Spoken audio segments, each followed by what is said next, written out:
Iran के राष्ट्रपति इब्राहिम रईसी की मौत ऐसा लगता है कि इजराइल के लिए भारी मुसीबत साबित होने वाली है।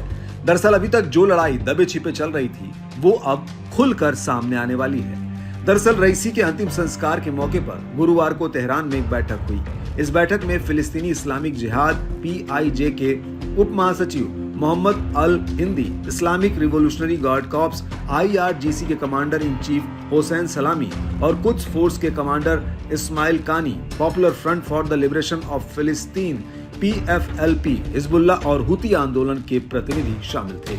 इस बैठक का नेतृत्व IRGC के प्रमुख हुसैन सलामी ने किया और उनके साथ हमास के राजनीतिक प्रमुख इस्माइल हानिये और नईम कासिम भी उपस्थित थे। इस बैठक में यमन के हुती विद्रोहियों का प्रतिनिधित्व प्रवक्ता मोहम्मद अब्दुल सलाम ने किया। इस बैठक के बारे में एक ईरानी मीडिया आउटलेट्स ने बताया कि उपस्थित लोगों ने क्षेत्र में हो रहे नए डेवलपमेंट पर चर्चा की और गाजा पट्टी में जीत तक लड़ाई को जारी रखने पर सहमति व्यक्त की। सभी ने गाजा में हमास की पूर्ण जीत तक अपने अपने गुटों और मोर्चों की भागीदारी को जारी रखने पर जोर दिया। रईसी के अंतिम संस्कार के मौके पर मौजूद ईरान के कार्यवाहक विदेश मंत्री अली बघेरी कानी ने भी फिलिस्तीनी गुटों के नेताओं से मुलाकात की और इस बात पर जोर दिया कि उनका देश आक्रामकता के अंत तक फिलिस्तीनी लोगों और उनके वैध प्रतिरोध की रक्षा के लिए सभी प्रयास जारी रखेगा। अली बघेरी कानी ने अपनी निरंतरता की घोषणा करते हुए कहा कि क्षेत्र तक पहुंचने की ईरान की नीति उसकी रणनीति का एक बुनियादी सिद्धांत है।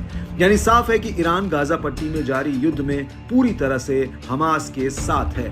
तेहरान में हुई बैठक से सामने आने वाली खबरों को देखते हुए स्पष्ट है कि हमास के सभी समर्थक उसके साथ हैं। अब देखना दिलचस्प होगा कि अमेरिका का अगला कदम क्या होगा, क्योंकि रईसी की मौत के कुछ दिनों पहले अमेरिका और इजराइल के बीच जुबानी जंग जैसा माहौल था। दरअसल अमेरिका ने इजराइल को गाजा में नरसंहार रोकने के लिए कहा था और चेतावनी दी थी कि यदि वो नहीं माना तो अमेरिका उसकी मदद रोक देगा। इस पर इजराइल ने अमेरिका पर पलटवार कर दिया था और कहा था कि यदि अमेरिका उसे मदद नहीं देगा तो अपने दम पर लड़ेगा, लेकिन गाजा में युद्ध जारी रखेगा। ऐसे में अब जब हमास के सभी सहयोगी उसका साथ देने के लिए प्रतिबद्धता जता चुके हैं, तब अमेरिका के अगले कदम का इंतजार है।